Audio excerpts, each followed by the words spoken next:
ദൂരത്തും ചാരത്തുമായി ഞങ്ങളെ ശ്രമിക്കുന്ന ഈ ദേശത്തെ സ്നേഹസമ്പന്നരായ മാതാപിതാക്കളെ, സഹോദരി സഹോദരങ്ങളെ, കുഞ്ഞുങ്ങളെ, മർച്ചന്റ് അസോസിയേഷൻ അംഗങ്ങളെ, ഓട്ടോറിക്ഷ തൊഴിലാളികളെ, നിങ്ങൾക്കേവർക്കും വേഗം വരുന്ന കർത്താവായ യേശു ക്രിസ്തുവിന്റെ നിശ്ചല നാമത്തിൽ ഈ പരസ്യ സുവിശേഷ സന്ദേശത്തിലേക്ക് ഹൃദയംഗമായി സ്വാഗതം. പ്രിയരേ, ഈ ലോകം കണ്ടതിൽ വെച്ച് ലോക ചരിത്രത്തെ തിരുത്തിക്കുറിച്ചുകൊണ്ട് ഏറ്റവും വലിയ കരുണ, മനസ്സലിവ് കാണിച്ചത് കർത്താവായ യേശു ക്രിസ്തുവ. 2023 വർഷങ്ങൾക്ക് മുമ്പ് കാൽവരിയുടെ കൊലക്കളത്തിൽ കർത്താവായ യേശു ക്രിസ്തു മാനവകുലത്തിന്റെ, ആദാമ്യകുലത്തിന്റെ പാപങ്ങൾക്ക് വേണ്ടി തന്നെത്താൻ ഏൽപ്പിച്ചു കൊടുത്ത് കാൽവരി ക്രൂശിൽ യാഗമായി മരിച്ച് അടക്കപ്പെട്ട് തിരുവെഴുത്തിൻ പ്രകാരം 3-ാം നാൾ ഉയർത്തെഴുന്നേറ്റിരിക്കുന്നു. അതത്രേ ഈ ലോകം കണ്ടതില്, അത് ഈ പ്രപഞ്ചം ദർശിച്ചതിൽ വെച്ച് ഏറ്റവും വലിയ മഹാത്ഭുതം, ഏറ്റവും വലിയ കരുണ എന്നത്, ഏറ്റവും വലിയ മനസ്സലിവെന്നത്.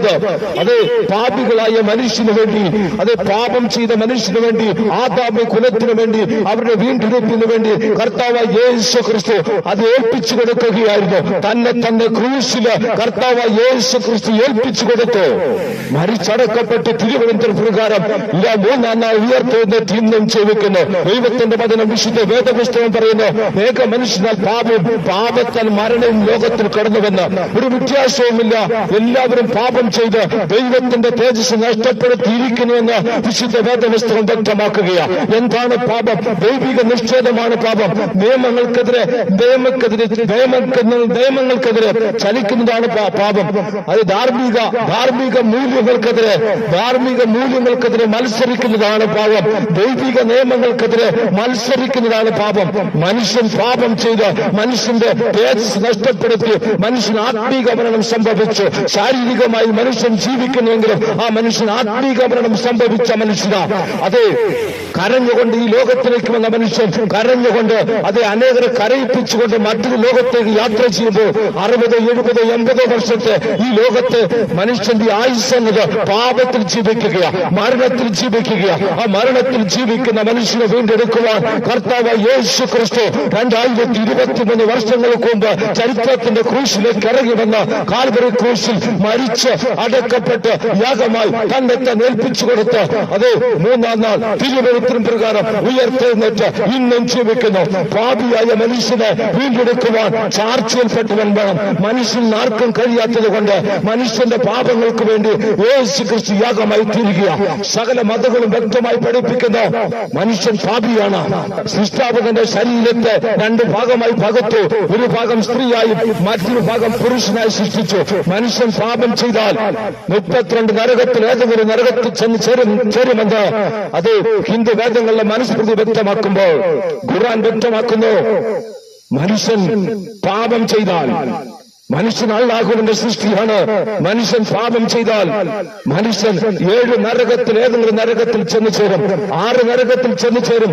അതിനവസാനം ഒരു അവസരം കൂടി കൊടുക്കും. നൂൽപാലത്തിലൂടെ കിടന്ന് അക്കരെ കിടക്കണം. അത് കിടക്കാൻ കഴിഞ്ഞില്ലെങ്കിൽ മനുഷ്യൻ അത് ഈ പുഴയിലേക്ക് വീഴുമെന്ന് ഖുർആൻ പഠിപ്പിക്കുന്നു.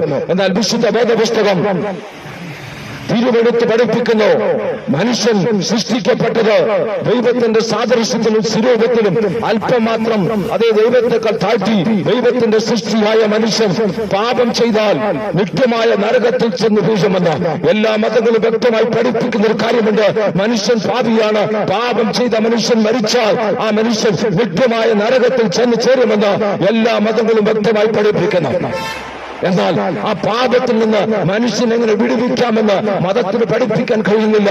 മതങ്ങൾ മനുഷ്യനെ മതത്തിലേക്ക് വലിച്ചടിപ്പിക്കുമ്പോൾ, മതത്തിന്റെ ചട്ടക്കൂടിലേക്ക് മനുഷ്യനെ വലിച്ചടിപ്പിക്കുമ്പോൾ അവർ നിത്യ നരകത്തിലേക്ക് പോകുമ്പോൾ കർത്താവ് യേശു ക്രിസ്തുവെ തന്നിലേക്ക് അടുപ്പിക്കുകയെന്ന ചെയ്ത് കർത്താവ് യേശു ക്രിസ്തു മാനവകുലത്തിന്റെ അടുക്കിലേക്ക്, മനുഷ്യന്റെ അടുക്കിലേക്ക് അത് ഇറങ്ങി വന്നു. കാലസമ്പൂർണ്ണതയിൽ സ്ത്രീയുടെ സന്തതിയായി കർത്താവ് യേശു ക്രിസ്തു ഈ ലോകത്തിലേക്ക് പിറന്നു. മക്കൾ ജനന ദൈവത്വത്തോട് കൂടിയതാകൊണ്ട് ജഡത്തിൽ കർത്താവായ യേശു ക്രിസ്തു വെളിപ്പെടുകയാണ്. അതേ ദൈവമായിരുന്നവൻ കർത്താവായ യേശു ക്രിസ്തുവിന്റെ ജനനത്തിലൂടെ പാപികളുടെ അടുക്കലെത്തി.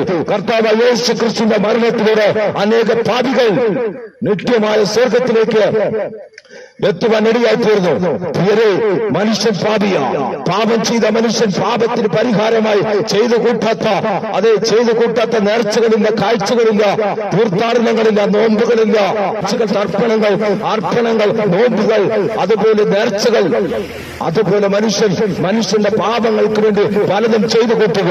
എന്നാൽ മനുഷ്യന്റെ പാപങ്ങൾക്ക്, അത് മനുഷ്യന്റെ ആചാര അനുഷ്ഠാനങ്ങൾ കൊണ്ടോ മനുഷ്യന്റെ പുണ്യ പ്രവൃത്തി കൊണ്ടോ മനുഷ്യന്റെ പാപങ്ങൾക്ക് പരിഹാരം വരുത്തുവാൻ കഴിയാതിരുന്നപ്പോൾ കർത്താവായ യേശു ക്രിസ്തു പറഞ്ഞു, പുസ്തകത്തിൽ എഴുതിയിരിക്കുന്ന പോലെ ഞാനിതാ വരുന്നു എന്ന് പറഞ്ഞുകൊണ്ട്, അത് ന്യായപ്രമാണത്തിന് ചെയ്യാൻ സാധിക്കാൻ കഴിയാത്തതിനെ സാധിപ്പാൻ ഞാനിതാ വരുന്നു എന്ന് പറഞ്ഞുകൊണ്ട് കർത്താവായ യേശു ക്രിസ്തു ഈ ലോകത്തിലേക്ക്, ചരിത്രത്തിന്റെ ക്രൂശിലേക്ക് ഇറങ്ങി വന്നു. കർത്താവായ യേശു ക്രിസ്തു ഒന്നാമത്തേനെ മാറ്റി രണ്ടാമത്തേനെ സ്ഥാപിച്ചു. ഏകയാഗത്താൽ, കർത്താവായ യേശു ക്രിസ്തുവിന്റെ ഏകയാഗത്താൽ പാപിയായ മനുഷ്യന് സ്വർഗത്തിലേക്കുള്ള പ്രവേശനം ഒരുക്കി. പാപിയും അധർമ്മിയും അക്രമിയുമായ മനുഷ്യന് അത് പാപപരിഹാരം വരുത്തുവാൻ കർത്താവായ യേശു ക്രിസ്തു കാൽവരി ക്രൂശിൽ യാഗമായതുകൊണ്ട് യേശു ക്രിസ്തുവിലൂടെ പാപിയായ മനുഷ്യന് നിത്യമായ സ്വർഗത്തിലേക്ക് വഴി തുറക്കുവാൻ ഇടയായിത്തീർന്നു. അതേ സകല മനുഷ്യരും പാപത്തിൽ ചുമക്കുകയാണ്. പാപത്തിന്റെ ഫലം അതേ മരണമാ. പാപത്തിന്റെ ശമ്പളം മരണമാ. മനുഷ്യൻ മരിക്കേണ്ട സ്ഥാനത്ത്, മനുഷ്യൻ നിത്യമായ നരകത്തിലേക്ക് പോകേണ്ട സ്ഥാനത്ത് മനുഷ്യനെ വിടുവിക്കാനായി കർത്താവായ യേശു ക്രിസ്തു തന്നെത്താൻ ഏൽപ്പിച്ചു കൊടുക്കുകയാണ്. പ്രിയ സഹോദരങ്ങളെ, പീലാത്തോസിന്റെ കാലത്ത് മുതൽ അത് ഗോൽഗോഥ വരെ കർത്താവായ യേശു ക്രിസ്തു ശാപത്തിന്റെ പ്രതീകമായ അത് കാൽവരി ക്രൂശ്, ശാപത്തിന്റെ പ്രതീകമായ ക്രൂശ് ചുമന്നുകൊണ്ട് യേശു ക്രിസ്തു പീലാത്തോസിന്റെ കാലത്ത് മുതൽ ഗോൽഗോഥ വരെ യാത്ര ചെയ്തു. പാപത്തിന്റെ ഫലമായ ശാപത്തിന്റെ ചിഹ്നമായ അത് മുൾമുടി, പടയാളികൾ മുൾമുടി മെടഞ്ഞ കർത്താവായ യേശു ക്രിസ്തുവിന്റെ തലയിൽ മുൾക്കിരീടം ചൂടിച്ചു. അതിനുശേഷം കോലുകൊണ്ട് അത് ആ മുൾക്കിരീടം അടിച്ചിറക്കി ധൂമ്രവസ്ത്രം ധരിപ്പിച്ചു. അതേ പാപത്തിന്റെ ഫലമായ ശാപത്തിന്റെ ചിഹ്നമായ കർത്താവായ യേശു ക്രിസ്തു അത് മുൾമുടി ചൂടി. പ്രിയരേ, മനുഷ്യന്റെ പാപത്തെ അത് സ്വയം ഏറ്റെടുക്കുകയായിരുന്നു. മനുഷ്യൻ ഏറ്റെടുക്കാൻ കഴിയാതിരുന്നപ്പോൾ, മനുഷ്യന് പാപത്തിന് പരിഹാരം വരുത്താൻ കഴിയാതിരുന്നപ്പോൾ, മനുഷ്യന്റെ പുണ്യ പ്രവൃത്തികൾക്കോ ആചാര അനുഷ്ഠാനങ്ങൾക്കോ കർമാചാരങ്ങൾക്കോ നേർച്ചകൾക്കോ കാഴ്ചകൾക്കോ അത് സമർപ്പണങ്ങൾക്കോ തർപ്പണങ്ങൾക്കോ നോമ്പുകൾക്കോ അതുപോലെ പെരുന്നാളുകൾക്കോ മനുഷ്യന്റെ പാപത്തിന് പരിഹാരം വരുത്താൻ കഴിയാതിരുന്നപ്പോൾ കർത്താവായ യേശു ക്രിസ്തു മാനവകുലത്തിന് വേണ്ടി പാപത്തിന്റെ ഫലമായ ശാപത്തിന്റെ മുൾമുടി യേശു ക്രിസ്തു വഹിക്കുകയാണ്. പ്രിയ സഹോദരങ്ങളെ, ആ ക്രൂശിലേക്ക് നടത്തി വരാമോ? കാൽവരി ക്രൂശിലേക്ക് നടത്തി വരാമോ? മനുഷ്യന് വേണ്ടി പീലാത്തോസിന്റെ കൽത്തളത്തിൽ വെച്ച് കുനിച്ചു നിർത്തി ഒന്നിന് പിറകെ 40 അടി അപ്പുറത്തും ഇപ്പുറത്തുനിന്ന് പടയാളികൾ ആഞ്ഞടിച്ച ശരീരത്തിൽ നിന്ന് രക്തവും മാംസവും ചതറിത്തെറിച്ച് അത് വീണ്ടും എഴുന്നേറ്റും ഭാരമേറിയ ശാപത്തിന്റെ ചിഹ്നമായ അതേ ആ ക്രൂശ് ചുമന്നുകൊണ്ട് മനുഷ്യന്റെ മാനവകുലത്തിന്റെ പാപങ്ങൾക്ക് വേണ്ടി യേശു ക്രിസ്തു കാൽവരി ക്രൂശിലേക്ക് യാത്രയായി. പാപം ചെയ്യാതെ പാപികൾക്ക് വേണ്ടി 2 അധർമ്മികളുടെ 2 കള്ളന്മാരുടെ നടുവിൽ ക്രൂശിക്കപ്പെട്ട് കിടക്കുകയാണ്. കർത്താവായ യേശു ക്രിസ്തുവിനെ നോക്കി അതേ യഹൂദന്മാർ പരിഹസിച്ചു. അതിലെ പേർ തലകുലുക്കിക്കൊണ്ട് ഇപ്രകാരം പറഞ്ഞു, നീ യഹൂദന്മാരുടെ രാജാവെങ്കിൽ താഴെ ഇറങ്ങി വാ. നീ അനേക രക്ഷിച്ചു, നിന്നെ തന്നെ നിനക്ക് രക്ഷിക്കാൻ കഴിയുകയില്ലയോ? നീ രാജാവോ? രാജാവായി ഈ ലോകത്തിലേക്ക് ഒരുവൻ പറഞ്ഞിട്ടുണ്ടെങ്കിൽ അത് കർത്താവായ യേശു ക്രിസ്തുവാ. ഇവിടെ അനേക രാജാക്കന്മാരുണ്ട്. ഏതെങ്കിലും രാജാക്കന്മാരെ മാറ്റിയിട്ട് അത് രാജാവാകുന്നുവെങ്കിൽ രാജാവായി ഒരുവൻ മാത്രമേ പറഞ്ഞിട്ടുള്ളൂ. അത് നിങ്ങൾ പ്രസംഗിക്കുന്ന കർത്താവായ യേശു ക്രിസ്തുവാ. രാജാവായി ഈ ലോകത്ത് ജീവിച്ചിട്ടുണ്ടെങ്കിൽ ഒരുവൻ മാത്രമേ ഉള്ളൂ. രാജാവായി മരിച്ചിട്ടുണ്ടെങ്കിൽ ഒരുവൻ മാത്രമേ ഉള്ളൂ. അത് കർത്താവായ യേശു ക്രിസ്തുവാ. മരിക്കുക മാത്രമല്ല, രാജാക്കന്മാരുടെ രാജാവായി കർത്താവായ യേശു ക്രിസ്തു ഉയർത്തെഴുന്നേറ്റ് ഇന്നും ജീവിക്കുക. അതേ പ്രിയരെ, മാനവകുലത്തിന്റെ പാപങ്ങൾക്ക് വേണ്ടി കർത്താവായ യേശു ക്രിസ്തു 2023 വർഷങ്ങൾക്ക് മുമ്പ് കാൽവരി ക്രൂശിൽ മരിച്ചടക്കപ്പെട്ട് ഇന്നും ഉയർത്തെഴുന്നേറ്റ് ജീവിക്കുന്നു. അല്ലെങ്കിൽ പാപിയോ അധർമ്മിയോ രക്ഷപ്പെടാൻ മാർഗമുണ്ട്, രക്ഷിക്കപ്പെടുവാനൊരു മാർഗമുണ്ട്. കർത്താവായ യേശു ക്രിസ്തുവിനെ സ്വന്തം രക്ഷകനായി സ്വീകരിച്ചാൽ മതി. മറ്റൊരുക്കൊന്നും രക്ഷയില്ല. ആകാശത്തിന്റെ കീഴിൽ മനുഷ്യരുടെ ഇടയിൽ നൽകപ്പെട്ട മറ്റൊരു നാമമില്ല, ഏകനാമം, ഏക വഴി, കർത്താവായ യേശു ക്രിസ്തു എന്ന വഴി മാത്രമാണ്. യേശു ക്രിസ്തു ഇപ്രകാരം പറഞ്ഞു, ഞാൻ തന്നെ വഴിയും സത്യവും ജീവനുമാകുന്നു എന്ന്.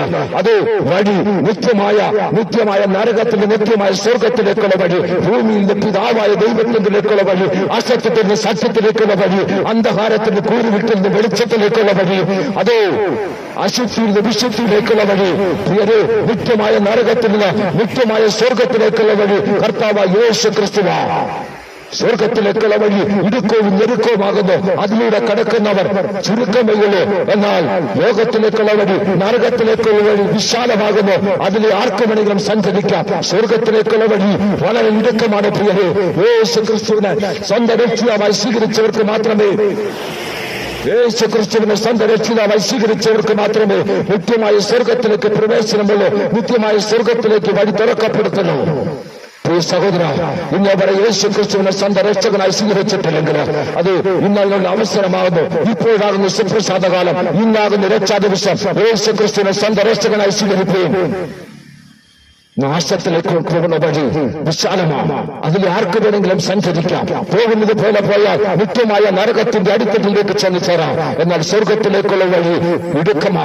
ഒട്ടകം സൂചിപ്പടിയിലൂടെ കിടക്കുന്നത് പോലെ അത്രേ അത് നീതിമാനോ പ്രയാസേന രക്ഷ പ്രാപിക്കുന്നു എന്ന് കർത്താവ് യേശു ക്രിസ്തു പറയുന്നു. ഒട്ടകത്ത് അത് സൂചിക്കൊട വലുതാക്കത്തില്ല, മറിച്ച് ഒട്ടകം ചെറുതാകണം, ഒട്ടകം മെലിയണം. ഒട്ടകം സൂചിക്കോയിലൂടെ കിടക്കുന്നത് പോലെ മാത്രമേ മനുഷ്യന് നിത്യമായ സ്വർഗത്തിലേക്ക് കടക്കുവാൻ കഴിയത്തുള്ളൂ.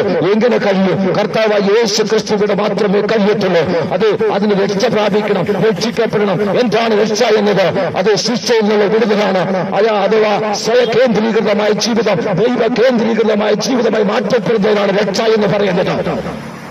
ആമേൻ, ആമേൻ. ഞാൻ സത്യമായിട്ട് നിങ്ങളോട് പറയുന്നു, നിങ്ങൾ വീണ്ടും ജനിച്ചില്ല എങ്കിൽ ദൈവരാജ്യത്തിൽ കടക്കുകയില്ല എന്ന്. കർത്താവായ യേശു ക്രിസ്തുവിനെ സ്വന്തം രക്ഷിതാവായി സ്വീകരിക്കണം. വെള്ളത്താലും ആത്മാവിനാലും ജനിച്ചില്ലെങ്കിൽ ആർക്കും സ്വർഗരാജ്യത്തിൽ കടക്കുവാൻ കഴിയത്തില്ല. അത് മനുഷ്യൻ വൃദ്ധനായ ശേഷം അമ്മയുടെ ഉദരത്തിൽ കിടന്ന് വീണ്ടും ജനിക്കാൻ കഴിയുമ്പോൾ ആ ജനത്തെ കുറിച്ചല്ല പറഞ്ഞത്, മറിച്ച് കർത്താവായ യേശു ക്രിസ്തുവിനെ സ്വന്തം രക്ഷകനായി സ്വീകരിക്കണമെന്നാണ് കർത്താവ് വ്യക്തമാക്കിയത്. പ്രിയരെ, രക്ഷയ്ക്ക് മറ്റു മാർഗമില്ല. സ്വർഗത്തിലേക്ക് പോകുവാൻ വേറെ മാർഗമില്ല. സ്വർഗത്തിലേക്ക് പോകാൻ ഏക വഴി അത് കർത്താവായ യേശു ക്രിസ്തുവാണ്.